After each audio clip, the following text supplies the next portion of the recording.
Good evening बच्चों। तो आज हम शुरू करेंगे एक नया टॉपिक। ये टॉपिक भी एप्लीकेशन ऑफ डेरिवेटिव्स का ही हिस्सा है।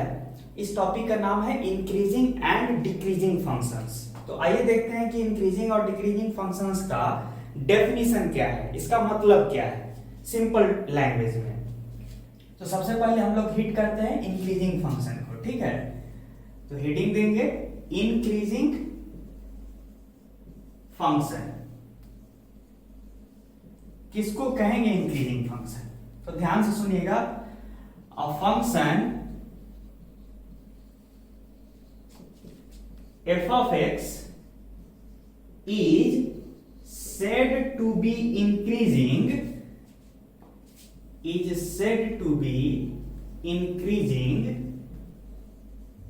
in the interval, closed interval a to b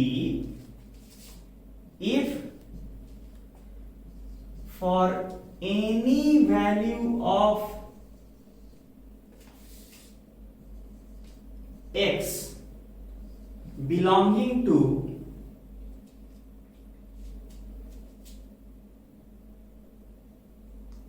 a to b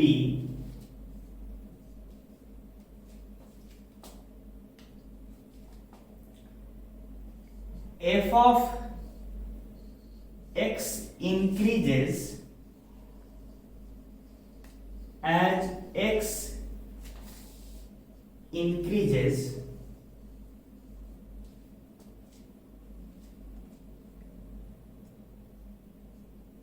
ठीक है।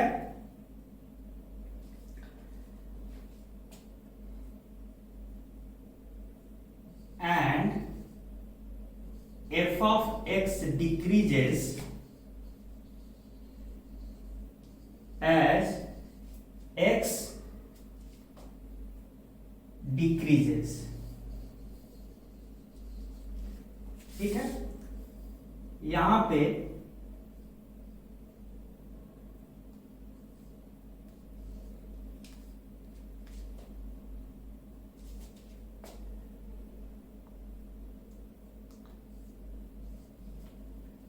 ठीक है, मैं फिर से रिपीट करता हूं। इंक्रीजिंग फंक्शन क्या है? एक फंक्शन इंक्रीजिंग कहलाएगा in the interval a to b अगर for any value of x, x क्या है? इनपुट है। For any value of x belonging to a to b वाले सेट के अंदर अगर लाई करे एक्स, तब कहेंगे कि फंक्शन जो है इंक्रीजिंग है, प्रोवाइडेड एक्स के बढ़ने पे फंक्शन बढ़ेगा और x के घटने पे फंक्शन घटेगा। इसको एग्जांपल से समझते हैं। जैसे देखिए, ये x है, ये y है, इसको आप f of x भी बोल सकते हैं। y जो है आउटपुट है, जिसको आप f of x भी लिख सकते हैं। अब मान लीजिए कि एक फंक्शन है इस तरह से, ठीक है। ये रहा आपका 1, ये रहा आपका 2, ये रहा 3। देखिए एक फंक्शन हुआ, इस फंक्शन का इनपुट पॉइंट्स अब यहां तक ले लीजिए, ये रहा 4। इस फंक्शन का जो डोमेन है, डोमेन मतलब वो सारे वैल्यूज ऑफ एक्स जिसके लिए फंक्शन डिफाइंड है। तो डोमेन को हम क्या लिख सकते हैं? यहाँ पे डोमेन जो है क्या है? यहाँ पे 1 से लेके 4 तक जितने इनपुट पॉइंट्स है, 1 से लेके 4 तक जितने इनपुट पॉइंट्स है, वो सारे इनपुट पॉइंट्स के लिए ये फंक्शन डिफाइंड है। इसलिए इसको क्या बोल देंगे?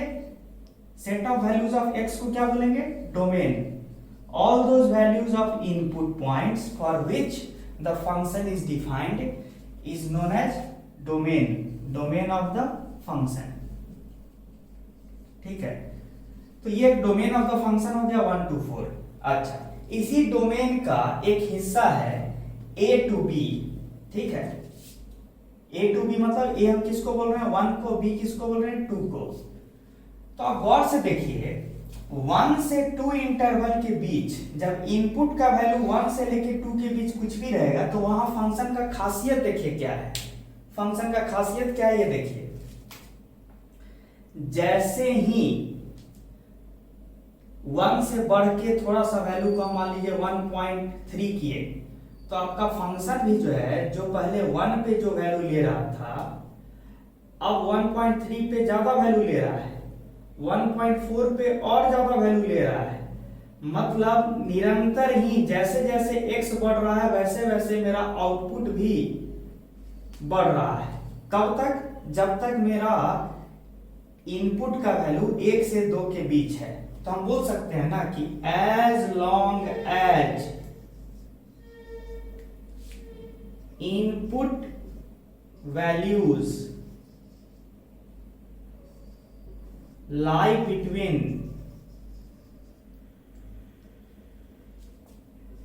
1 to 2, जब तक आपका इनपुट 1 से 2 वाले इंटरवल में है, ठीक है, टिल देन फंक्शन का आउटपुट, जिसको आप एफ ऑफ एक्स से रिप्रेजेंट करते हैं, फंक्शन का output increases as x increases, या फिर ऐसे लिखना चाहिए as value of x increases. मैंने क्या बोला कि अगर आप 1 से 2 के बीच वाले इस इंटरवल पे नजर डालिए तो फंक्शन का बिहेवियर क्या है कि जब तक आपका इनपुट का वैल्यू 1 से 2 के बीच रहेगा तो एक स्पेशल गुण पोजेस कर रहा है फंक्शन, क्या कि जैसे जैसे मेरा इनपुट बढ़ेगा तब वैसे वैसे मेरा आउटपुट का वैल्यू भी बढ़ रहा है। ये कहानी कब तक चल रहा है? जब तक मेरा इनपुट का वैल्यू 1 से 2 के बीच है। तो हम क्या कह सकते हैं कि मेरा फंक्शन जो है इंक्रीजिंग फंक्शन है, लेकिन किस इंटरवल में? In the interval 1 to 2। तो यहाँ जो ए और बी लिखे है ना, ए और बी, ये वाला चीज, ये ए और बी का काम कौन कर रहा है यहाँ पे? 1 और 2। तो हम क्या बोलेंगे कि function is increasing in the interval 1 to 2। आइए देखिए, बिग ब्रैकेट का मतलब होता है क्लोज्ड इंटरवल, मतलब इस इंटरवल में मेरा फंक्शन जो है इंक्रीजिंग है, मतलब अप टू द पॉइंट 2 मेरा फंक्शन बढ़ता ही चला गया है, ठीक है, फंक्शन का वैल्यू जैसे जैसे मैंने x को बढ़ाया है। उल्टा भी आप कह सकते हैं, उल्टा भी आप कह सकते हैं कि एक फंक्शन इंक्रीजिंग फंक्शन है यदि x के घटने पे फंक्शन का आउटपुट का वैल्यू भी घटे। तो देखिए तब उल्टा चलिए, x को घटाइए तो 2 से पीछे आइए, पीछे आइएगा तो 2 पे जो फंक्शन का वैल्यू है 2 से थोड़ा पीछे आएगा, मान लीजिए 1.8 पे आए तो 1.8 पे फंक्शन का वैल्यू कम है एज कंपेयर टू जो फंक्शन का वैल्यू 2 पे था। तो आप उल्टा भी कह सकते हैं, क्या function is said to be increasing function if the value of output decreases with the decrease in the value of input। जैसे 2 था तो फंक्शन का वैल्यू क्या था? देखिए तो फंक्शन का वैल्यू ये था, इसको बोल दीजिए 5 बोल दीजिए। वही फंक्शन का वैल्यू जब 1.8 है तो फंक्शन का वही जब इनपुट का वैल्यू 1.8 है तो फंक्शन का वैल्यू क्या हो जाएगा? मान लीजिए 4.8। एक एग्जांपल दे रहे हैं। तो मतलब जैसे जैसे इनपुट का वैल्यू घट रहा है वैसे वैसे आपका आउटपुट का भी वैल्यू घट रहा है। तो आप जैसे भी बोलने का मन हो कि इनपुट के बढ़ने पे अगर आउटपुट का वैल्यू बढ़ रहा है या इनपुट के घटने पे आउटपुट का वैल्यू घट रहा है, अगर ऐसा हो रहा है किसी इंटरवल में, जैसे इंटरवल 1 to 2 में अगर ऐसा हो रहा है तो फंक्शन को क्या बोलेंगे? इंक्रीजिंग है, ठीक है। अगर जस्ट इसका उल्टा हो रहा है कि इनपुट का वैल्यू बढ़ रहा है और आउटपुट का वैल्यू घट रहा है, थोड़ा ध्यान दीजिए, इसी ग्राफ में वैसा भी दिखाया है सिचुएशन, ठीक है। अब अगर ध्यान दीजिए तो दिखेगा ये जो आपका पॉइंट है 2 और ये जो पॉइंट है इनफैक्ट 3, 2 से 3 के बीच फंक्शन का बिहेवियर देखिए। जैसे जैसे आपका इनपुट का वैल्यू बढ़ रहा है, 2 के बदले 2.2 होगा, तो देखिए फंक्शन का वैल्यू घटा। क्यों? 2 पे फंक्शन का वैल्यू क्या था? 5 था। 2.2 पे चले जाइए तो फंक्शन का वैल्यू थोड़ा घट गया, देखिए नीचे आ गया है।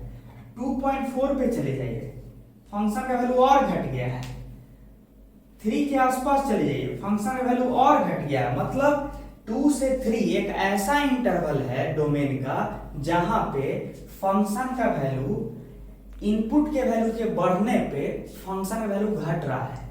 मैं फिर से रिपीट कर रहा हूं, 2 से 3 एक ऐसा इंटरवल ऑफ डोमेन है जहां पे इनपुट का वैल्यू बढ़ने पे आउटपुट का वैल्यू घट रहा है। ठीक है, जब ऐसा हो तब हम कहते हैं फंक्शन डिक्रीजिंग है।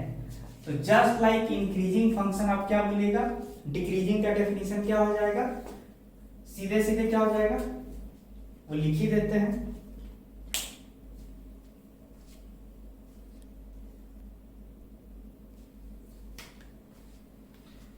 देखिए अब डिक्रीजिंग फंक्शन का डेफिनेशन लिखते हैं। डिक्रीजिंग,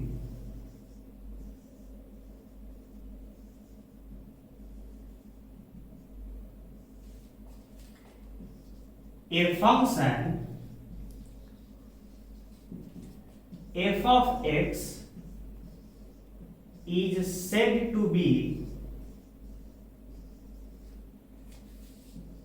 decreasing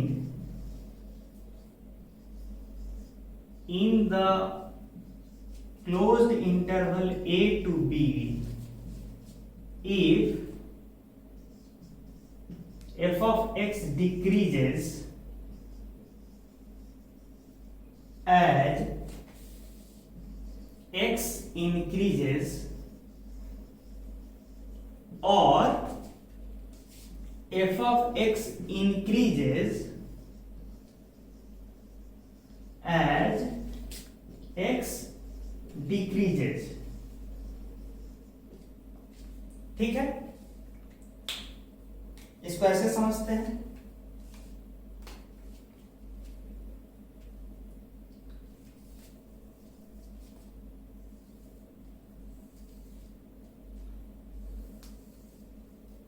मान लीजिए एक फंक्शन है y, जिसको आप f of x भी बोल सकते हैं। y is the representative of the value of output, जिसको आप फंक्शन ऑफ x भी बोल सकते हैं, f of x। ठीक है, और x एक्सिस पे क्या रिप्रेजेंट कर रहे हैं, x। अब ध्यान से देखिए, फंक्शन जो है मान लीजिए a, ये पॉइंट a हो गया इनपुट का, ये b हो गया, इनफैक्ट ये जो है ये c हो गया,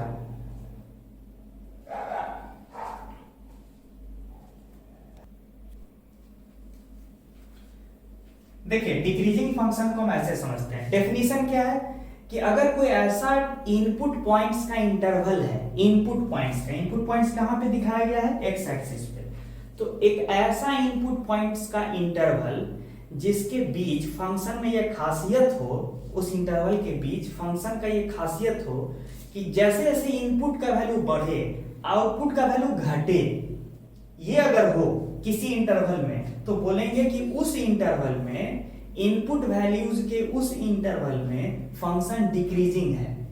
तो देखिए, देखते हैं कि कहीं पे ऐसा है, साफ साफ मुझे दिख रहा है, ये रहा इंटरवल a से लेके b तक, इस इंटरवल पे ध्यान दीजिए, इस सारे वैल्यूज पे a से लेके b तक जितने वैल्यूज हैं उस पे फंक्शन डिफाइंड है, एकदम डिफाइंड है। ठीक है, खासियत क्या है इस इंटरवल का, ये देखिए, जैसे जैसे हम इनपुट का वैल्यू बढ़ाएंगे, मतलब जैसे जैसे हम a से b की तरफ जाएंगे, मेरा फंक्शन का आउटपुट का वैल्यू देखिए क्या हो रहा है, पहले ये था, फिर क्या हो गया, ये हो गया, फिर क्या हो गया, ये हो गया, मतलब फंक्शन का आउटपुट का वैल्यू घट रहा है जैसे जैसे हम इनपुट का वैल्यू बढ़ा रहे हैं। ये कब तक, कम से कम a से b जो इंटरवल है इस दौरान तो ये बिहेवियर हो ही रहा है, ऐसा नेचर तो दिखा ही रहा है फंक्शन। अच्छा, b के आगे भी चले जाते हैं, b टू c में देखिए, b टू c जो इंटरवल है वहां पे भी देखिए, जैसे जैसे आप b से c की तरफ जाएंगे, जैसे जैसे इनपुट का वैल्यू बढ़ाइएगा वैसे वैसे देखिए आउटपुट का वैल्यू, ये जैसे जैसे b से c की तरफ जा रहे हैं वैसे वैसे आउटपुट का वैल्यू, ये आउटपुट का वैल्यू, ये मतलब आउटपुट का वैल्यू अभी घट ही रहा है। देखते जाइए, ऐसा राम कहानी कब तक चल रहा है, जब तक कि आप C तक पहुंच न जाए।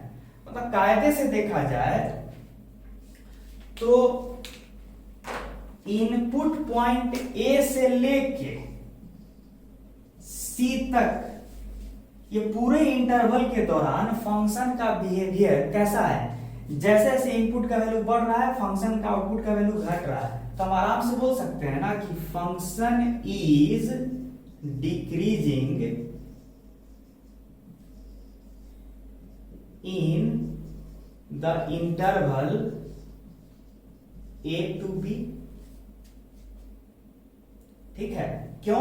क्योंकि ए टू बी के अंदर आप कोई भी एक इनपुट पॉइंट ले लीजिए जिसको एक्स बोलिए, x should be belonging to open interval a to B.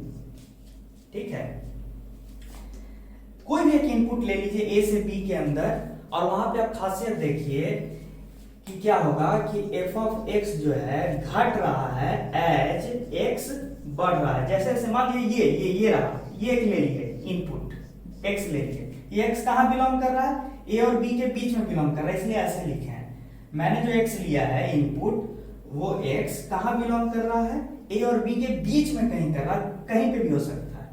यहां पे देखिए, यहां पे फंक्शन में कुछ वैल्यू है, थोड़ा सा हम आगे गए तो फंक्शन का वैल्यू घट गया, थोड़ा पीछे आए तो फंक्शन का वैल्यू बढ़ गया।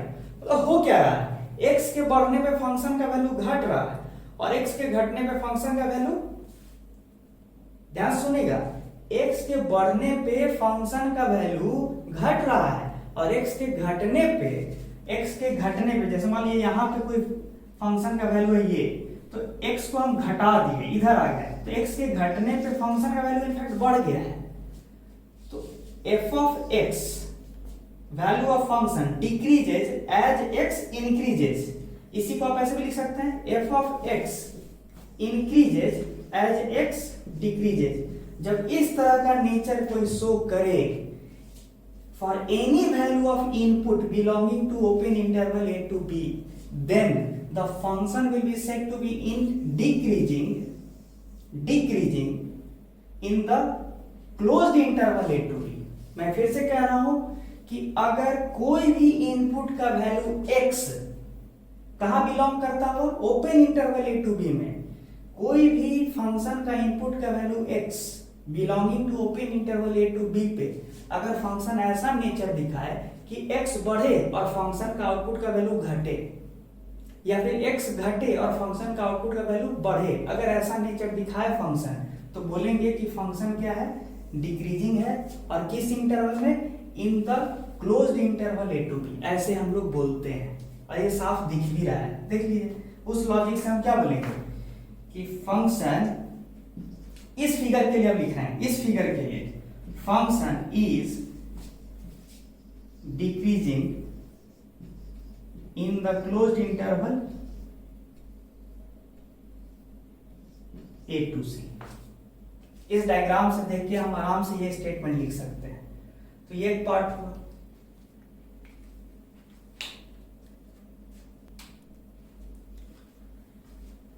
अभी मैंने इंक्रीजिंग और डिक्रीजिंग फंक्शंस को सिखाने के लिए आपको जो ग्राफ बनाया था वो एक कंटिन्यूअस फंक्शन का ग्राफ बनाया था, ठीक है, कंटिन्यूअस, जिसमें कोई ब्रेक नहीं आ रहा था।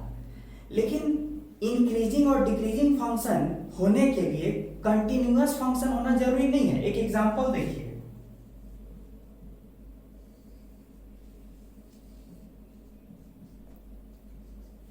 एक फंक्शन है जिसका ग्राफिकल रिप्रेजेंटेशन ऐसा है कि वो 0 पे 0 है, 1 पे 1 है, 2 पे 2 है, लेकिन सिर्फ इंटीजर्स पे, और ऐसे बोलना चाहिए सिर्फ 0, 1, 2, 3 इन्हीं वैल्यूज पे फंक्शन मेरा डिफाइंड है, बाकी वैल्यूज पे फंक्शन मेरा डिफाइंड नहीं है। ठीक है, मतलब मेरा फंक्शन जो है 0 पे डिफाइंड है, 1 पे, 2 पे, 3 पे, मतलब 0 से 1 के बीच जितने वैल्यूज है उस पे फंक्शन डिफाइंड नहीं है। फिर 1 से 2 के बीच जितने वैल्यूज हैं उस पे फंक्शन डिफाइंड नहीं है। तो मतलब मेरा फंक्शन सिर्फ इन्हीं इंटीजर्स पे डिफाइंड है, 1, 2, 3, 4। ठीक है, उसको मैंने ग्राफिकली प्लॉट कर दिया है। ये फंक्शन, इस तरह का फंक्शन क्या कहलाता है? Discrete function. डिस्क्रीट इसलिए कि ये टुकड़ों में एग्जिस्ट कर रहा है, देख रहे हैं, एक टुकड़ा, दूसरा, तीसरा, चौथा, मतलब पर्टिकुलर पॉइंट्स पे ही ये फंक्शन एग्जिस्ट कर रहा है, बाद बाकी पॉइंट्स पे तो फंक्शन का अस्तित्व ही नहीं है। इस तरह के फंक्शन को क्या बोलेंगे? Discrete function. All those functions which are only defined at particular input points. Particular input points पे फंक्शन का आउटपुट का वैल्यू डिफाइंड है, इस तरह के फंक्शन को डिस्क्रीट फंक्शन कहेंगे। ठीक है, एक बात बताइए, इस ग्राफ को देख के आप इंक्रीजिंग फंक्शन का डेफिनेशन याद कीजिए। क्या था? कि अ फंक्शन इज इंक्रीजिंग, ध्यान दीजिएगा, इन the closed interval a to b if f of x increases, function का वैल्यू इंक्रीज करता है एज x इंक्रीजेज, मतलब x के बढ़ने पे अगर आउटपुट का वैल्यू बढ़ता है, इनपुट के वैल्यू के बढ़ने पे आउटपुट का वैल्यू बढ़ता है, तो बोलते हैं फंक्शन इंक्रीजिंग है। उस डेफिनेशन से तो देखिए, पहला एक इनपुट लीजिए 1 पे फंक्शन का वैल्यू 1 है, ठीक है, उसका 2 पे जाते हैं, 2 पे फंक्शन का वैल्यू क्या है? 2 है, मतलब फिर 3 पे क्या है? 3 है, मतलब जैसे जैसे मेरा इनपुट का वैल्यू बढ़ रहा है वैसे वैसे मेरा आउटपुट का वैल्यू भी तो क्या हो रहा है? बढ़ रहा है ना। तो इस डेफिनेशन को तो अब भी सेटिस्फाई कर रहा है। इसका मतलब ये फंक्शन किस कैटेगरी में आ गया? Increasing function.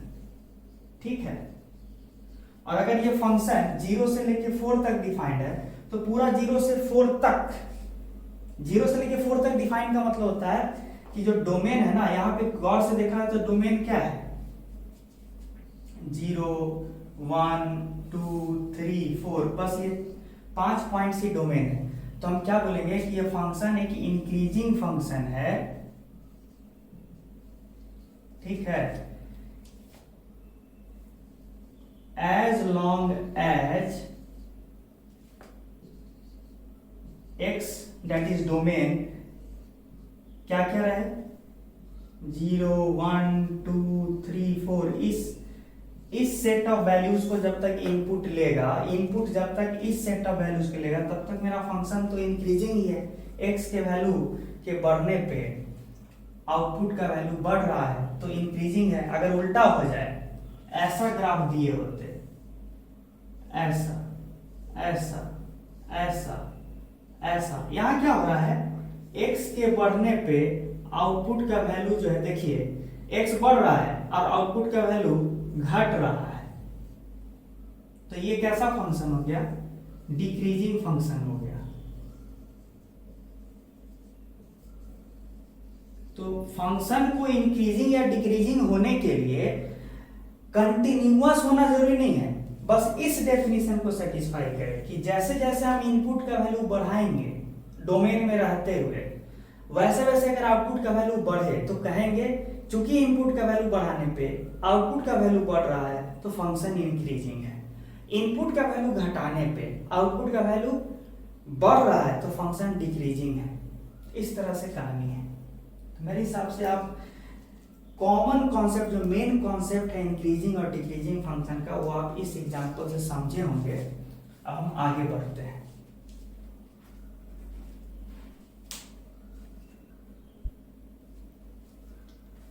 अब एक इंपॉर्टेंट स्टेटमेंट पे पहले ध्यान देते हैं। ये स्टेटमेंट आप लिखिए, फिर हम इसको एक्सप्लेन करते हैं।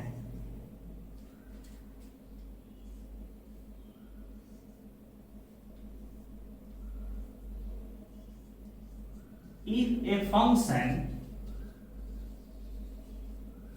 f of x is continuous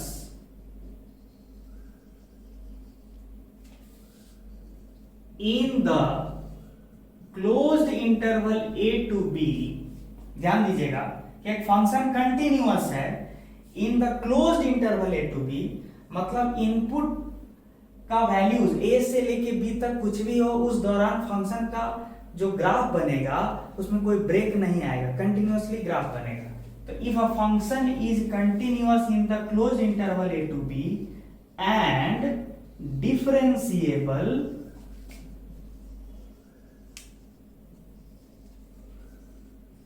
in the open interval a to b, और फंक्शन को हम क्या बोल रहे हैं कि अगर डिफरेंशिएबल भी हो, मतलब हम डिफरेंशिएट कर सकते हैं, ठीक है, in the open interval a to b, then the function would be increasing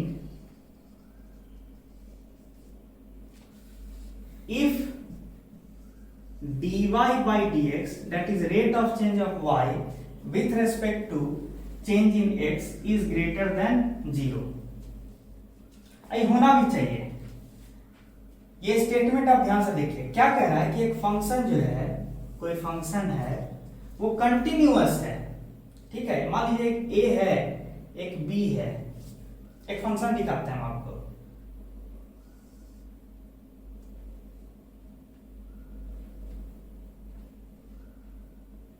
ऐसे देखिए, फिर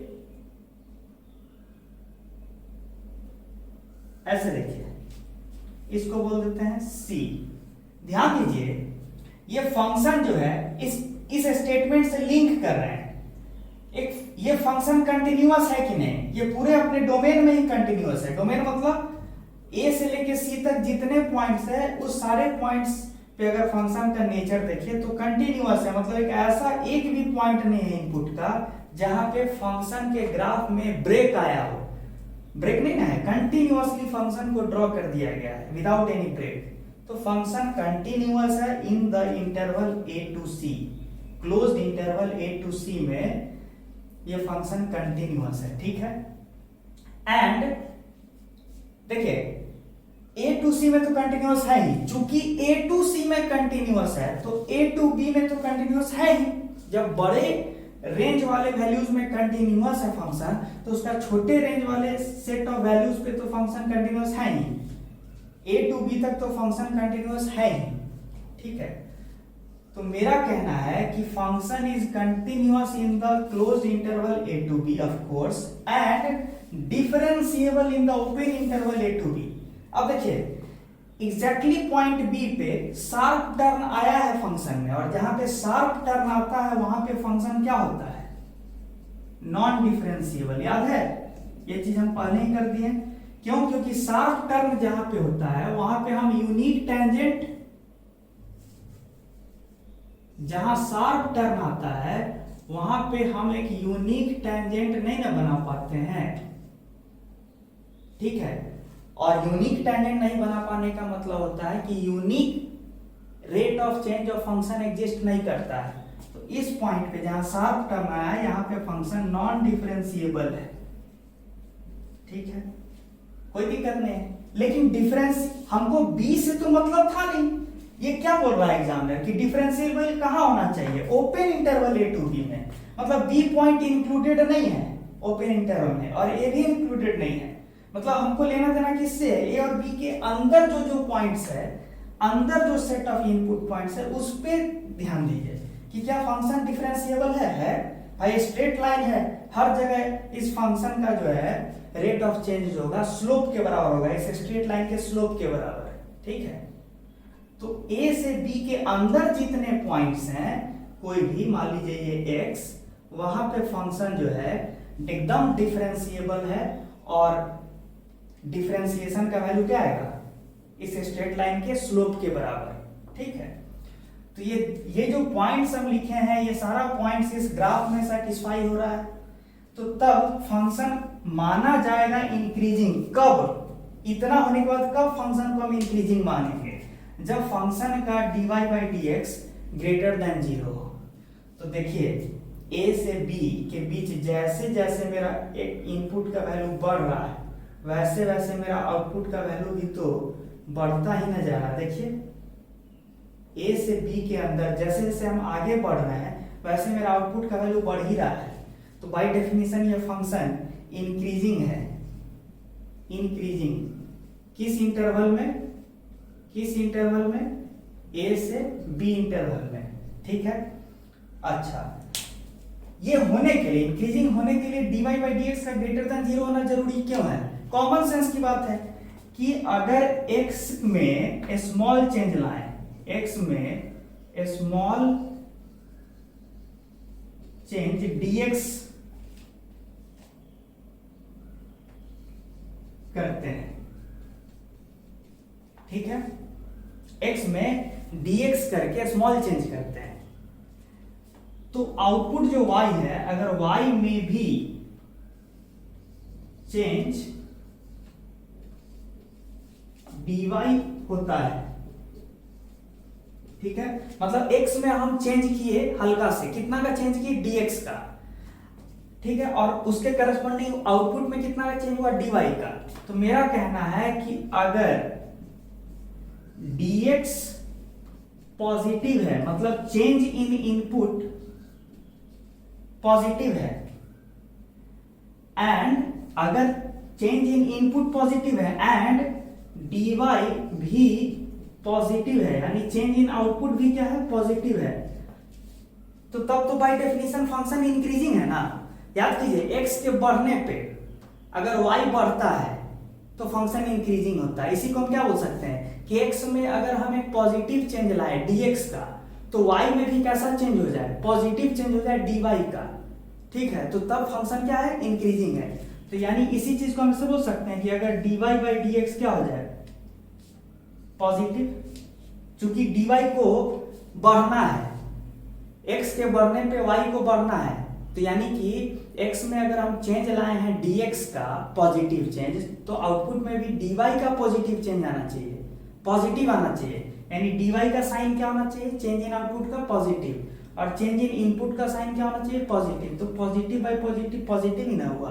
अच्छा, उल्टा देखिए, अगर x को हम घटाते हैं कितने से? dx अमाउंट से, और y में भी डिक्रीमेंट होता है कितने से? dy अमाउंट में, तो यानी कि तब तो dy बाई dx, x में हम जो चेंज लाए हैं dx का, वो कैसा चेंज है? निगेटिव चेंज है, मतलब x हम बढ़ाए नहीं बल्कि घटाए हैं। और अगर मेरा y भी बढ़े नहीं बल्कि घटे, यानी y में भी जो चेंज आया है dy का वो निगेटिव है, तो तब फिर निगेटिव बाई निगेटिव कैसा क्वांटिटी आएगा? पॉजिटिव है ना, यानी ग्रेटर देन 0 ही ना। यानी शॉर्ट में हम क्या बोलें कि x के घटने पे y भी घटे तो फंक्शन इंक्रीजिंग, या x के बढ़ने पे यानी dx के पॉजिटिव होने पे y भी बढ़े यानी dy भी क्या हो जाए? पॉजिटिव, तो कहेंगे फंक्शन इंक्रीजिंग है। x के बढ़ने पे यानी dx क्या होना चाहिए? चेंज इन x पॉजिटिव, और y भी बढ़ जाए यानी dy क्या होना चाहिए? पॉजिटिव, यानी पॉजिटिव बाई पॉजिटिव तो ग्रेटर देन 0 ही होगा। तो ऐसा होते ही तो फंक्शन इंक्रीजिंग हो गया। तो शॉर्ट में क्या बोल सकते हैं कि as long as dy by dx is greater than 0 function is increasing. लेकिन ये होने के लिए ये स्टेटमेंट जो लिखे हैं ना, इसका कंडीशन सब फुलफिल होना चाहिए, तब जाके हम ये लिख सकते हैं। पता चला फंक्शन डिफरेंशिएबल नहीं है। पिछला केस में था ना, ये जो बनाए थे, याद कीजिए, ये यहाँ पे फंक्शन इंक्रीजिंग है लेकिन डिफरेंशिएबल नहीं है। तो इस तरह के फंक्शन के लिए ये स्टेटमेंट वैलिड नहीं है। जो स्टेटमेंट वैलिड है वो कब है? जब फंक्शन क्या हो? कंटिन्यूअस हो, डिफरेंशिएबल हो, इस तरह से, जिस तरह से हम समझाए हैं, तब जाके हम क्या बोलेंगे कि फंक्शन इंक्रीजिंग होगा as long as dy by dx is greater than 0। इसी लिहाज से मैं डिक्रीजिंग पे भी आता हूं।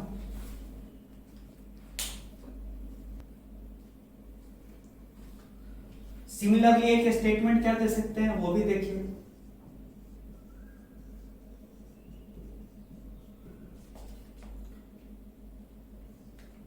If a function is continuous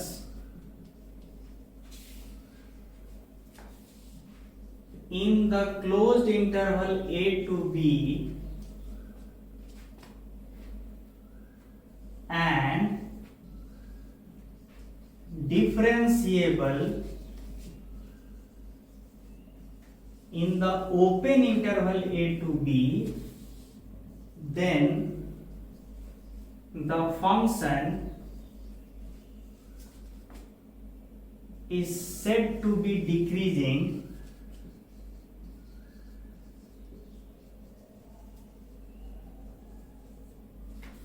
if dy by dx, that is rate of change of y with respect to x, is less than 0। ये common sense से भी है। देखिए डिक्रीजिंग फंक्शन क्या था कि x के बढ़ने पे आउटपुट का वैल्यू घटे, यानी x में मान लीजिए पॉजिटिव चेंज हम लाए dx से, x में जो चेंज लाए हैं वो पॉजिटिव लाए हैं, मतलब ये जो dx है चेंज इन x को किससे रिप्रेजेंट करते हैं, स्मॉल चेंज इन x को किससे रिप्रेजेंट करते हैं, इज रिप्रेजेंटेड बाय dx। ठीक है, तो हम कह रहे हैं कि ये स्मॉल चेंज इन x अगर पॉजिटिव है, यानी dx पॉजिटिव है अगर, और करस्पॉन्डिंग जो है ऐसा करने पे जो करस्पॉन्डिंग चेंज जो हुआ है किसमें, बाय इनपुट में चेंज किए dx से, तो आउटपुट भी चेंज होगा।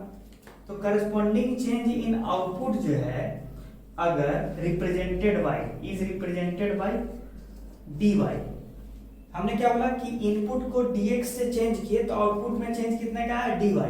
अब मैं कहता हूं कि अगर सच में फंक्शन डिक्रीजिंग है तो क्या होना चाहिए, dx अगर पॉजिटिव है तो dy क्या होना चाहिए, चेंज इन आउटपुट नेगेटिव, यानी x अगर बढ़ा है तो dx पॉजिटिव होगा ना, चेंज इन इनपुट पॉजिटिव होगा ना, तो x के बढ़ने पे आउटपुट घटना चाहिए, मतलब कि आउटपुट जो होना चाहिए चेंज इन y ये नेगेटिव होना चाहिए और चेंज इन इनपुट पॉजिटिव होना चाहिए, यानी dy जो है नेगेटिव होना चाहिए अगर dx कैसा है, पॉजिटिव, ये नेगेटिव हो ये पॉजिटिव, किसके लिए, डिक्रीजिंग होने के लिए। याद कीजिए डिक्रीजिंग फंक्शन का खासियत क्या था कि इनपुट में अगर पॉजिटिव चेंज होगा तो आउटपुट में नेगेटिव चेंज होगा, मतलब इनपुट बढ़ेगा तो आउटपुट घटेगा। तो देखिए इनपुट को बढ़ाए हैं तब ना dx पॉजिटिव है, चेंज इन इनपुट पॉजिटिव, तो चेंज इन आउटपुट क्या होना चाहिए, नेगेटिव, यानी आउटपुट घटना चाहिए। अगर ऐसा हो रहा है तो फंक्शन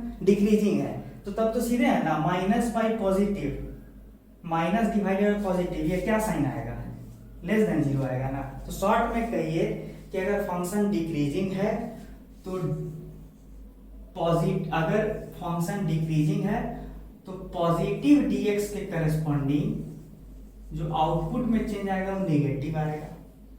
इसी चीज को क्या बताएंगे, ये कब होगा, फॉर डिक्रीजिंग। तो इसी चीज को हम कंबाइन करके क्या लिखेंगे कि dy by dx should be less than 0 for a function to be decreasing, change in output with respect to change in input should be less than 0, meaning if the change in input is positive the change in output should be negative, or vice versa, if the change in input is negative change in output should be positive, तभी ये होगा, तभी function decreasing होगा by definition. जैसे आप यहां देखिए ना, एक फंक्शन देखिए, ये एक फंक्शन है कंटिन्यूअस है, a से लेके ये मान लीजिए c है। अब देखिए यहां पे एक इनपुट इंटरवल है, इसको बोल दीजिए b, इसको ही बोल दीजिए कुछ।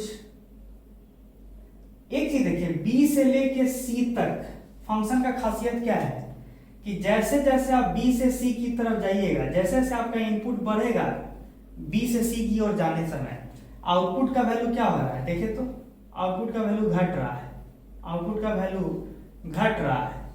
तो हम आराम से कह सकते हैं कि इन the interval b to c the function is decreasing. अच्छा ये तो ठीक है, डिक्रीजिंग मतलब x के बढ़ने पे आउटपुट घट रहा है। वो चीज ऐसे भी तो दिखा सकते हैं कि rate of change of output with respect to x should be negative, और यहां साफ साफ देखिए b to c इंटरवल में कहीं पे भी स्लोप बनाइए, कहीं पे भी स्लोप बनाइए, कहीं पे भी एक टैंजेंट बनाइए इनफैक्ट, तो जो टैंजेंट बनाइएगा वो x एक्सिस के साथ ऑब्ट्यूज एंगल बना रहा है, और जब ऑब्ट्यूज एंगल बनाता है टैंजेंट x एक्सिस के साथ तो tan थीटा क्या होता है, नेगेटिव भाई ऑब्ट्यूज एंगल के लिए tan थीटा नेगेटिव होता है ना, कैसे? Sine theta by cos theta. Angle greater than 90 degree के लिए साइन पॉजिटिव है, 90 से 180 के बीच अगर एंगल रहता है तो साइन थीटा जो है पॉजिटिव होता है, लेकिन कॉस थीटा नेगेटिव होता है। तो sine theta by cos theta negative हुआ अगर टेंजेंट जो है एक्स एक्सिस के साथ ऑब्ट्यूज एंगल बना रहा है। लेकिन हमको एक और चीज पता है कि ये जो tan थीटा है ये स्लोप ऑफ द टेंजेंट है, और ये लाते कैसे हैं एक्चुअल में कैलकुलस में? डिफरेंशिएशन करके। तो dy बाई dx है ना ये tan थीटा देता है। तो आप बोले कि tan थीटा यहाँ साफ साफ दिख रहा है नेगेटिव है, इसका मतलब क्या नेगेटिव होना चाहिए? dy बाई dx नेगेटिव होना चाहिए। तो ज्योमेट्रिकली भी ये चीज दिख रहा है कि अगर फंक्शन b टू c के दौरान डिक्रीजिंग है तो स्लोप जो होना चाहिए फंक्शन के टेंजेंट का वो लेस देन 0 होना चाहिए, tan थीटा का वैल्यू लेस देन 0 होना चाहिए। ठीक है, ये समझ में आ जाना चाहिए।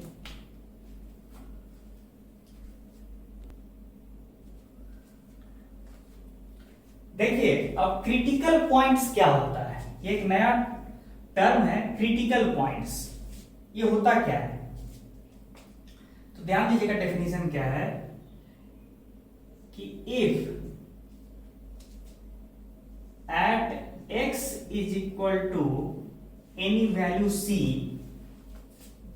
एक कोई इनपुट का वैल्यू है, अगर किसी पर्टिकुलर इनपुट के वैल्यू पे फंक्शन का डिफरेंशिएशन या तो 0 वैल्यू ले और f डैश c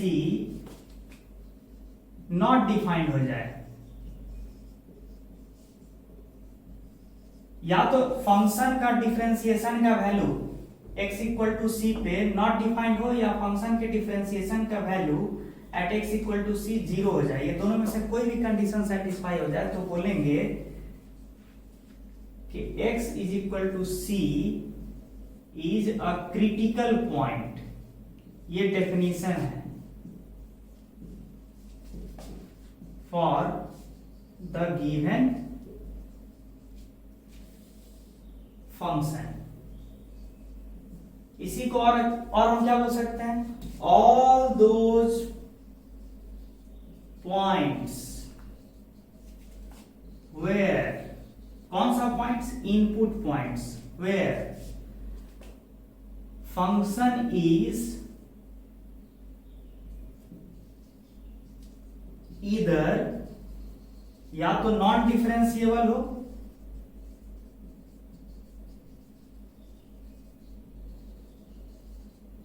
और differentiation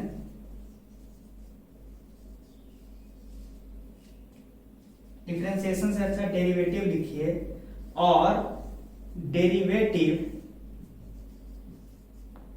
of function becomes 0 are called critical points।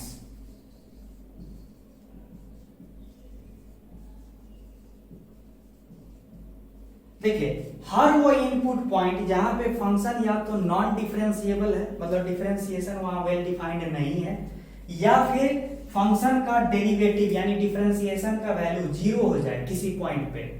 ठीक है, तो इस तरह के सारे पॉइंट्स को क्या बोलेंगे? Critical points. कुछ एग्जांपल से समझते हैं तब आपको समझ में आएगा। ठीक है, पहले ये क्रिटिकल पॉइंट का डेफिनेशन हुआ, दोनों एक तरह से सेम ही बात हुआ कि कोई भी इनपुट का वैल्यू जहां पे फंक्शन का डिफरेंशिएशन या तो 0 हो जाए या नॉन डिफरेंशिएबल हो जाए, उस इनपुट पॉइंट्स को बोलेंगे कि क्रिटिकल पॉइंट्स है फंक्शन का। ठीक है, मोर देन वन वैल्यू भी क्रिटिकल पॉइंट्स हो सकता है।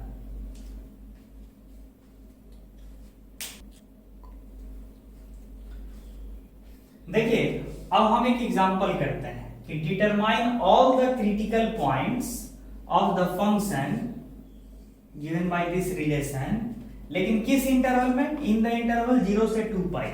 मतलब 0 से 2 पाई जो इंटरवल है इनपुट वैल्यूज का, जो ये सेट है 0 से 2 पाई, इसके बीच में कितने ऐसे पॉइंट्स हैं, कौन कौन से ऐसे पॉइंट्स हैं जहां फंक्शन का डिफरेंशिएशन या तो जीरो है या नॉट डिफाइंड है। थोड़ा देखते हैं, उसके लिए तो पहले क्या करना होगा, फंक्शन को डिफरेंशिएट करना होगा।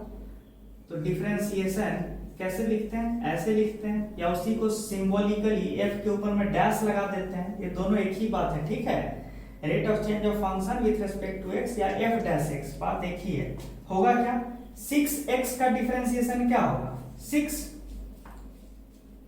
x का डिफरेंशिएशन 1 होता है dx by dx, minus 4 cos 3x का डिफरेंशिएशन क्या होगा, 4 इंटू कॉस का डिफरेंशिएशन क्या होता है, माइनस साइन 3x, लेकिन कॉस के अंदर जो बैठा है फंक्शन 3x, उसका डिफरेंशिएशन क्या होगा, 3, चेन रूल, तो फिर 3x का डिफरेंशिएशन 3। तो शॉर्ट में लिखे ना कि differentiation of function becomes 4 minus minus plus 4 तिया 12, कितना हो जाएगा 12 साइन 3x। ये हो गया dy बाई dx। ये कहां जीरो होगा, तो सीधे लिखेंगे 6 प्लस 12 साइन 3x बराबर 0। This implies that sine 3x बराबर माइनस 1/2। यानी अब ध्यान दीजिए कि कहां साइन थीटा माइनस हाफ होता है, याद कीजिए तो साइन थीटा माइनस हाफ कहां होता है, फर्स्ट क्वाड्रेंट में तो नहीं होता है, यानी एंगल जब 0 से 90 के बीच रहता है तब तक तो साइन थीटा माइनस हाफ नहीं होता। फिर 90 से 180 भी रहता है तो साइन थीटा पॉजिटिव ही रहता है, माइनस तो नहीं हो सकता है।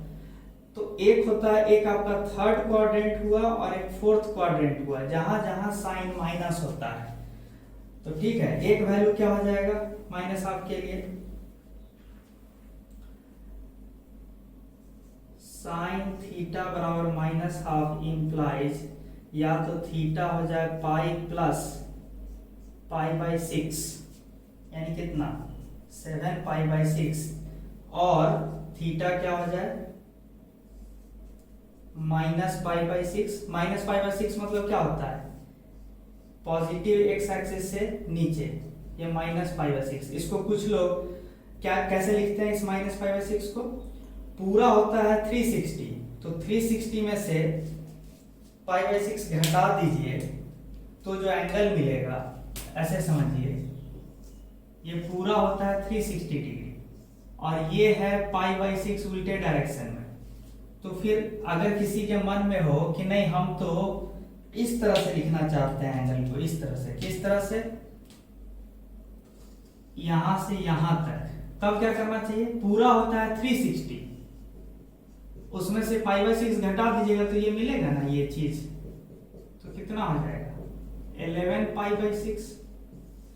तो मतलब ये लिखिए या ये बोलिए 11 पाई बाई 6, आपकी मर्जी है। मतलब ये दो वैल्यूज आया है थीटा का, जहां पे साइन थीटा माइनस हाफ होता है, लेकिन यहाँ थीटा के बदले क्या है 3x है, तो क्या लिखना चाहिए कि 3x या तो क्या हो जाए 7 पाई बाई 6, यानी x क्या हो जाए 7 पाई बाई 18, और थीटा क्या हो जाए, यानी 3x क्या हो जाए माइनस पाई बाई 6, यानी 3x बराबर माइनस पाई बाई 6। तो क्या हो जाएगा ये x बराबर माइनस पाई बाई 18, लेकिन आपको इंटरवल 0 से 2 पाई के बीच चाहिए था, ठीक है ना।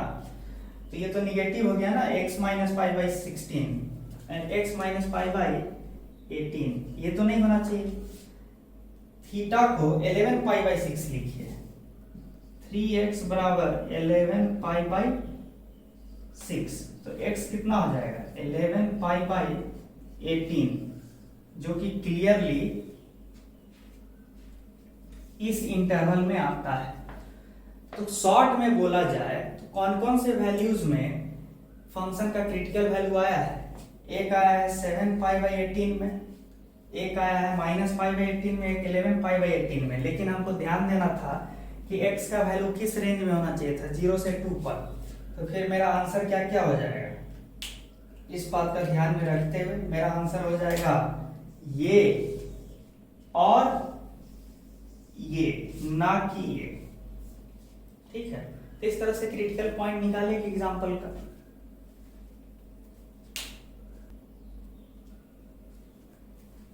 अब एक अगला फंक्शन पकड़ते हैं, इसका क्रिटिकल पॉइंट्स मुझे निकालना है। तो सबसे पहला काम क्या करना होगा, फंक्शन का differentiation with respect to x.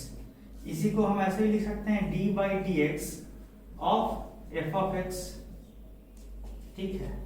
इसी को हम लोग और क्या लिख सकते हैं, d y by d x. तो शॉर्ट में मुझे फंक्शन का डिफरेंशिएशन चाहिए d y by d x, तो वो क्या होगा, 6 का डिफरेंशिएशन तो 0 होता है, कांस्टेंट है। तो जो भी डिफरेंशिएशन करना है किसका, जो ये है एक्स स्क्वायर ln 3x, इसमें कौन सा रूल लगाएंगे, प्रोडक्ट रूल। एक को पकड़ के दूसरा को डिफरेंशिएट करेंगे, दूसरा में क्या है ln 3x, फिर दूसरा को पकड़ के किसको डिफरेंशिएट करेंगे, एक्स स्क्वायर को विथ रिस्पेक्ट टू x। यही होता है ना प्रोडक्ट रूल, लगा दिए। अब बताइए x square differentiation of ln 3x क्या आएगा, तो ln के अंदर कुछ भी रहे तो डिफरेंशिएशन में क्या आता है 1 अपॉन, जैसे ln x होता, इसका डिफरेंशिएशन क्या होता है 1 बाई एक्स, तो ln 3x का डिफरेंशिएशन क्या होगा 1 बाई 3x। लेकिन फिर फर्दर चेन रूल से 3x का डिफरेंशिएशन क्या होगा, तो 3 ln के अंदर जो भी था उसको एक यूनिट, एक सिंगल यूनिट मान के डिफरेंशिएट किए, तो ln के अंदर जो भी रहता है तो कैसे लिखा था 1 बाई समथिंग इनटू, अब 3x का डिफरेंशिएशन क्या होगा 3, तो 1 by 3x into 3 plus ln 3x into x square का डिफरेंशिएशन क्या होगा 2x। अब इसको हमको क्या करना है, इक्वल टू 0। तो थोड़ा देखते हैं यहां से क्या क्या निकल के आया, x plus 2x ln 3x, ठीक है। यहां से क्या क्या निकल के आया, x कॉमन हुआ 1 plus 2 ln 3x equal to 0। अब ध्यान दीजिए,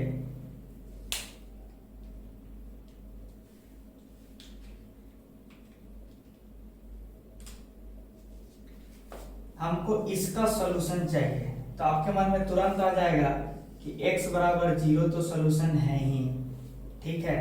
लेकिन नहीं, x बराबर, इस फंक्शन को देखिए, x बराबर 0 पे ln का फंक्शन याद है, ln नेचुरल लॉग का जो हम बताए थे, ये रहा ln x वर्सेस x। ध्यान दीजिएगा x इज इक्वल टू 0 इस फंक्शन के डोमेन में ही नहीं है, मतलब function x is equal to 0 पे डिफाइन नहीं है। तो जो डोमेन में पॉइंट्स नहीं है उस पे हम लोग चर्चा नहीं करते हैं। तो जब फंक्शन के डोमेन में x इज इक्वल टू 0 है ही नहीं, तो फिर हम नहीं बोलेंगे कि x is equal to 0 critical point है, ठीक है। क्योंकि आपको थोड़ा सा मन में टेम्पटेशन आएगा ये चीज देख के कि भैया डिफरेंशिएशन किए हैं, ये लिखे हैं, तो साफ साफ दिख रहा है कि x बराबर 0 पे तो 0 हो जाएगा। नहीं, ये गड़बड़ है, x बराबर 0 सॉल्यूशन नहीं होगा। अब दूसरा सॉल्यूशन पे देखते हैं कि 1 प्लस, ये ब्रैकेट वाला टर्म अगर 0 हो जाए तब भी तो राइट हैंड साइड सेटिस्फाई हो जाएगा। ब्रैकेट वाला टर्म 0 करते हैं तो 1 प्लस 2 ln 3x बराबर 0, this implies that ln 3x बराबर minus 1 by 2। By definition, ln के डेफिनेशन से ये क्या होता है, इसका मतलब e की पावर माइनस हाफ बराबर क्या आना चाहिए 3x, this implies that x बराबर 1 बाई 3 e की पावर माइनस हाफ। मतलब एक वैल्यू इनपुट का ऐसा आया है जहां पे फंक्शन का डिफरेंशिएशन क्या हो जाएगा 0। तो ये जो वैल्यू है ये क्रिटिकल पॉइंट कहलाएगा, ठीक है। ये क्रिटिकल पॉइंट कहलाएगा, क्यों, क्योंकि उस पॉइंट x पे ये बिग ब्रैकेट वाला टर्म जो है 0 हो जाएगा। अच्छा, और डोमेन के अंदर भी है ये जो पॉइंट है, ये डोमेन के अंदर भी है। मतलब ये एक ऐसा पॉइंट है जहां पे फंक्शन डिफाइंड है, कोई दिक्कत नहीं है। फंक्शन कहां डिफाइंड नहीं था, x इज इक्वल टू 0 पे, इसीलिए हम x इक्वल टू 0 को क्रिटिकल पॉइंट नहीं कहेंगे, even though F dash x दिख रहा है साफ साफ कि 0 है at x is equal to 0, even then x बराबर 0 को हम क्रिटिकल पॉइंट नहीं बोलेंगे, क्योंकि फंक्शन का हिस्सा ही नहीं है, वो डोमेन का हिस्सा ही नहीं है x बराबर 0, क्योंकि ln डिफाइंड नहीं है x बराबर 0 पे। ठीक है, ये पॉइंट हुआ।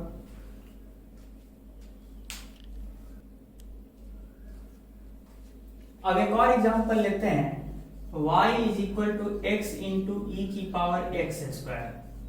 मुझे इस फंक्शन का सारा क्रिटिकल पॉइंट्स निकालना है, तो क्या करेंगे, सबसे पहले तो डिफरेंशिएट करेंगे, dy बाई डी एक्स बराबर क्या होगा, तो प्रोडक्ट रूल, पहले एक को फिक्स रखते हैं, ठीक है, तो लीजिए x को फिक्स रखे और किसको डिफरेंशिएट करेंगे, e की पावर एक्स स्क्वायर को डिफरेंशिएट करेंगे with respect to x, plus दूसरा को फिक्स रखिए और पहला का डिफरेंशिएशन, तो पहला तो x है, x का डिफरेंशिएशन क्या होता है, x का differentiation with respect to x, यही ना, dx बाई dx क्या होता है, 1 इंटू 1।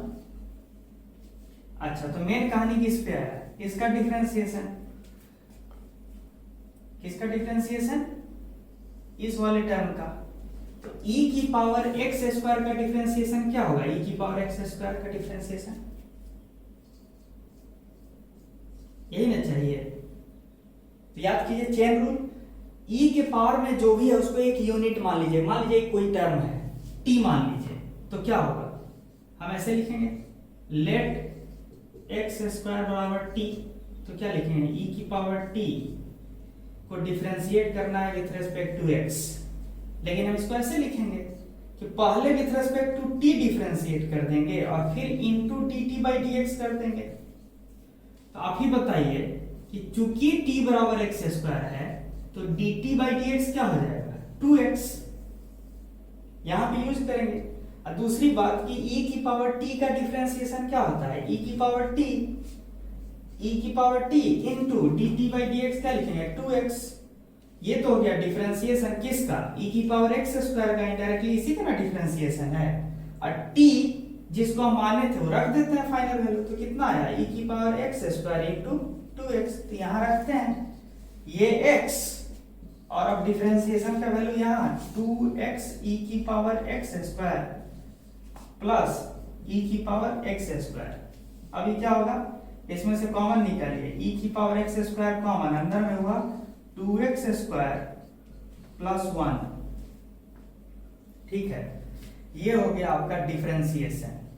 क्या ये हमको चाहिए क्या कि ये जो आप वैल्यू लाए हैं अभी, ये जो आप डिफरेंशिएशन लाए हैं, ये कब इक्वल टू 0 बनेगा, तो देखिए या तो e की पावर एक्स स्क्वायर 0 बन जाए, इधर ये हो जाए या क्या हो जाए, या तो पहला टर्म 0 हो जाए तो ये 0 हो जाएगा, नहीं तो दूसरा टर्म कौन सा है 2x स्क्वायर प्लस 1, ये 0 हो जाए।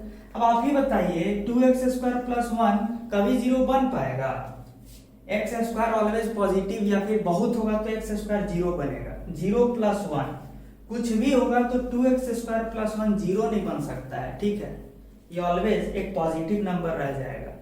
और e की पावर एक्स स्क्वायर भी ऑलवेज एक पॉजिटिव नंबर रह जाएगा, कभी भी e की पावर एक्स स्क्वायर 0 नहीं दे सकता है, ठीक है। e की पावर समथिंग याद कीजिए, e की पावर समथिंग का ग्राफ बनाए थे, वो कभी 0 नहीं बन सकता है। तो मतलब शॉर्ट में क्या कहा जाए कि एक ऐसा फंक्शन था जिसका एक भी क्रिटिकल पॉइंट नहीं है, ऐसा भी सिचुएशन आ सकता है।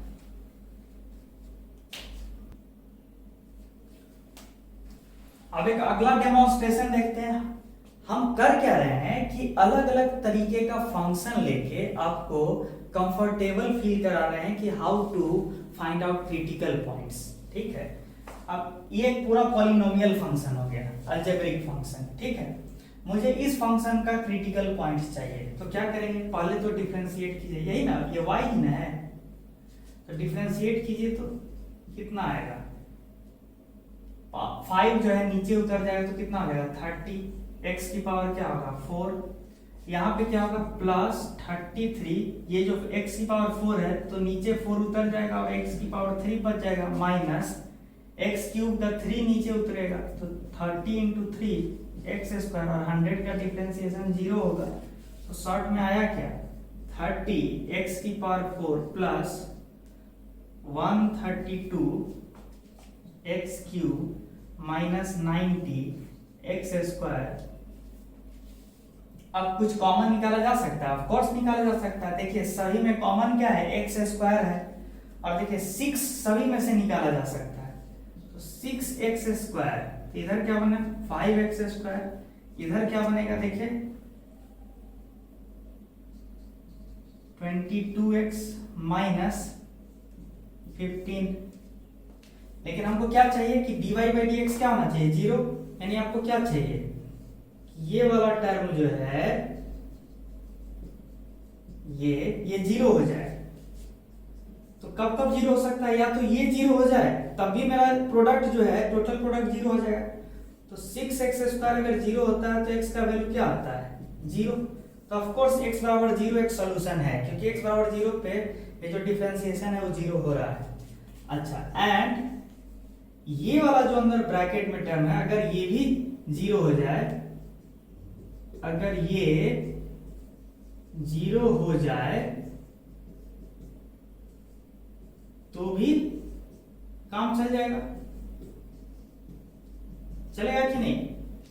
तो हमको क्रिटिकल पॉइंट्स मिलेगा, तो देखते हैं क्या करके 5x square plus 22x minus 15 बराबर 0। हमको इसी का ना सोल्यूशन चाहिए, निकालते हैं इसका सोल्यूशन।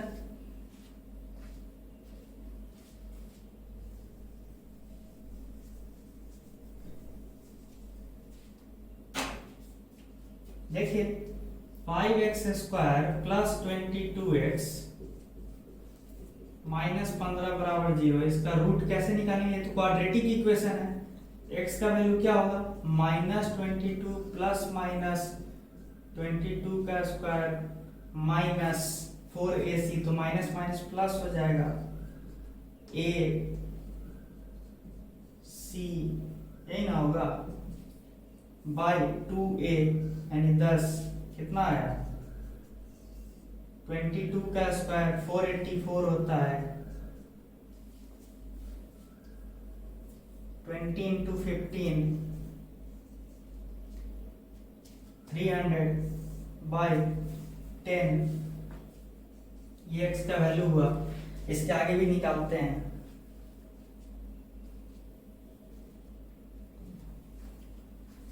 तो आप फाइनल स्टेप्स पे आते हैं, तो कितना आया minus 22 plus minus root of 784 divided by 10।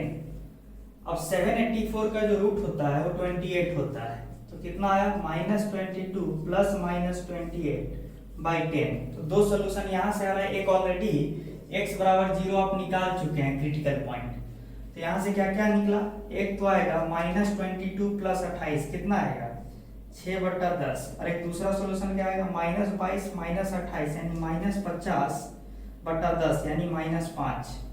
यानी क्या क्या सॉल्यूशन आया 0.6 माइनस 5।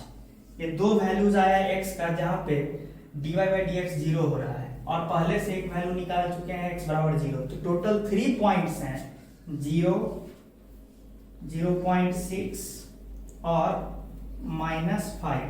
ये 3 पॉइंट्स हैं जहां पे फंक्शन का क्रिटिकल पॉइंट्स है। ठीक है, ये हो गया। और अगला एग्जांपल देखते हैं।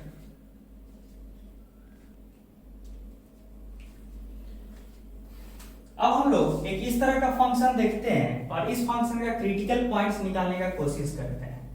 तो सबसे पहले क्या होना चाहिए, डिफरेंशिएशन होना चाहिए। वेरिएबल क्या है, t है, तो विथ रिस्पेक्ट टू t कैसे करेंगे, प्रोडक्ट रूल। एक काम करते हैं, पहले 10t को पकड़ के रखते हैं और किसको डिफरेंशिएट करते हैं, दूसरे वाले टर्म को, e की पावर 3 माइनस टी स्क्वायर, और प्लस फिर पहले वाले टर्म दूसरे वाले टर्म को पकड़ के रखते हैं, उसको डिस्टर्ब नहीं करते हैं, और फिर 10t को डिफरेंशिएट करते हैं। किसको डिफरेंशिएट करना है, 10t को। ठीक है, तो देखिए सबसे बड़ी बात है कि इसको डिफरेंशिएट कैसे करें। तो सीधी सी बात है, e की पावर 3 माइनस टी स्क्वायर है ना, इसका डिफरेंशिएशन चाहिए। तो लेट वही कहानी 3 माइनस टी स्क्वायर को कुछ मान लीजिए, इसको मान लीजिए x बराबर 3 माइनस टी स्क्वायर। फिर क्या लिखा जाएगा, d by D T of e की पावर x लिख सकते हैं।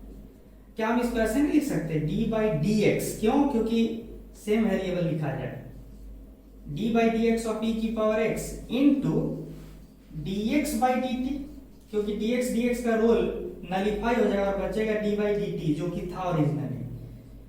तो क्या होगा, e की पावर x का differentiation with respect to x e की पावर x ही होता है, और x का differentiation with respect to t। तो यहाँ देखिए तो dx बाई dt क्या होगा, 3 का डिफरेंशिएशन 0 माइनस, तो माइनस टी स्क्वायर का डिफरेंशिएशन 2t, यानी dx बाई dt क्या हो गया, dx बाई dt क्या हो गया, सीधे पहले आगे ही लगा दीजिए ना, माइनस 2t। अच्छा, आप x को माने थे ना 3 माइनस टी स्क्वायर, तो x के बदले 3 माइनस टी स्क्वायर यहाँ रख दीजिए। तो ये हुआ कहानी आपका इसका या फिर इसके डिफरेंशिएशन का, ठीक है। तो ये यहाँ रख देते हैं 10t ये, और डिफरेंशिएशन का वैल्यू -2t, तो -2t इधर रख लीजिए, ये -2t, और सीधे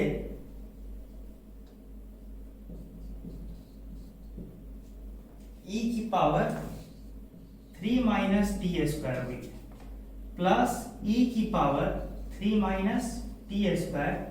10t का डिफरेंशिएशन क्या होगा विथ रिस्पेक्ट टू t, 10 भाई 10 बाहर आ जाएगा, और t का differentiation with respect to t तो 1 ही ना होगा। अच्छा ये हुआ, यानी ये कितना हुआ, -20t स्क्वायर e की power 3 minus T square plus 10 e की पावर 3 माइनस टी स्क्वायर, ये डिफरेंशिएशन हुआ।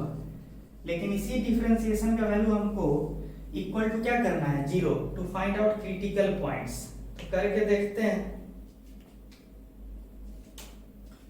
क्या हो जाएगा, 0 बराबर क्या करें, e की पावर 10 और e की power 3 minus T square common लेते हैं, तो अंदर क्या होगा, -2t square plus 1। Common sense की बात है कि ये पहला टर्म कभी 0 नहीं होगा, एक्सपोनेंशियल e की पावर समथिंग कभी 0 नहीं होगा, कुछ पॉजिटिव नंबर ही रह जाएगा, ठीक है। तो ये पहला टर्म जिसको हम एनसर्कल किए वो कभी 0 नहीं होगा, अगर 0 होगा भी तो ये दूसरा टर्म होगा। इसका मतलब क्या हुआ, 1 माइनस 2t स्क्वायर बराबर 0 इंप्लाइज 2t स्क्वायर बराबर 1 इंप्लाइज t स्क्वायर बराबर हाफ इंप्लाइज t क्या क्या हो सकता है, प्लस माइनस 1/√2। यानी t का दो वैल्यू है जहां पे फंक्शन का डेरिवेटिव का वैल्यू 0 होगा, और वही दोनों पॉइंट्स क्या कहलाएगा, critical points of this given function.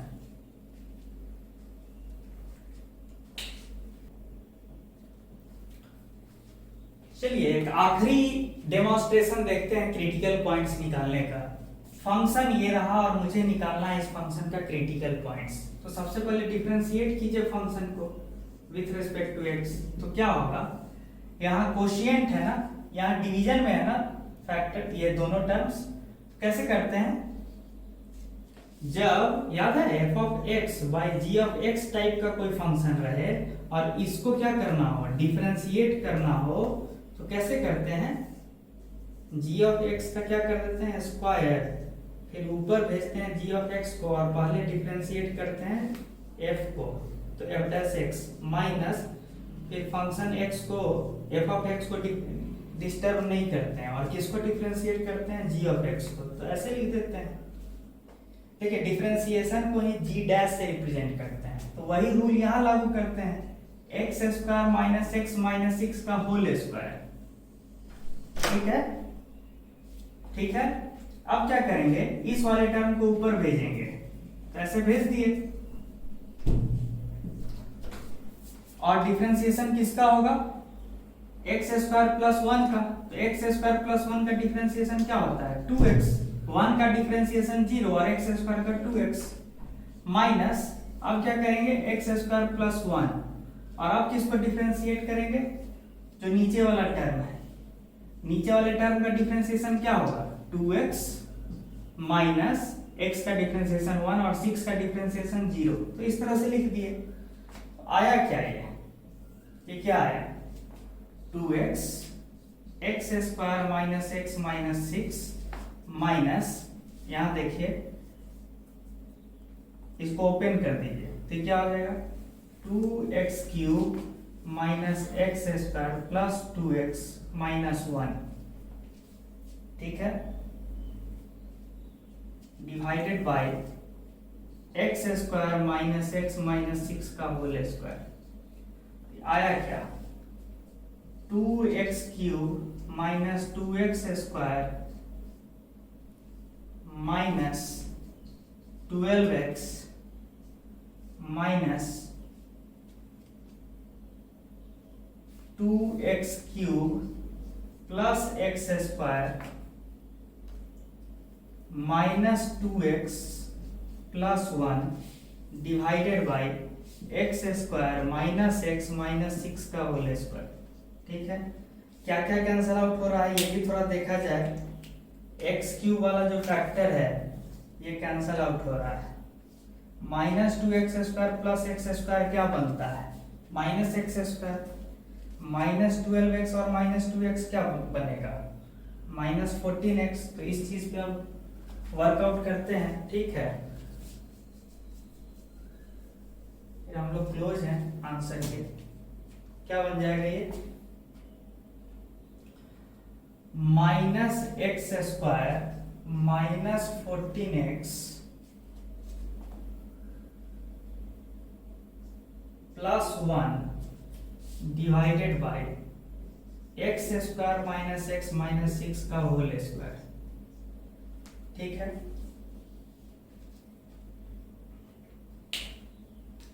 अब देखिए इसको हमको इक्वल टू 0 करना है, तो न्यूमरेटर, डेफिनेटली न्यूमरेटर पे ही मेरा फोकस है, तो क्या होना चाहिए, 1 minus x square minus 14x equal to 0, यानी इसको हम ऐसे भी लिख सकते हैं x square plus 14x minus 1 बराबर 0। क्वाड्रेटिक हुआ तो x का वैल्यू क्या क्या हुआ, minus 14 plus minus b square 196 plus 4/2 कितना कितना है, माइनस 14 प्लस माइनस 20/2 यानी कितना है, तो माइनस 34/2 यानी माइनस 17, और या फिर 20 घटे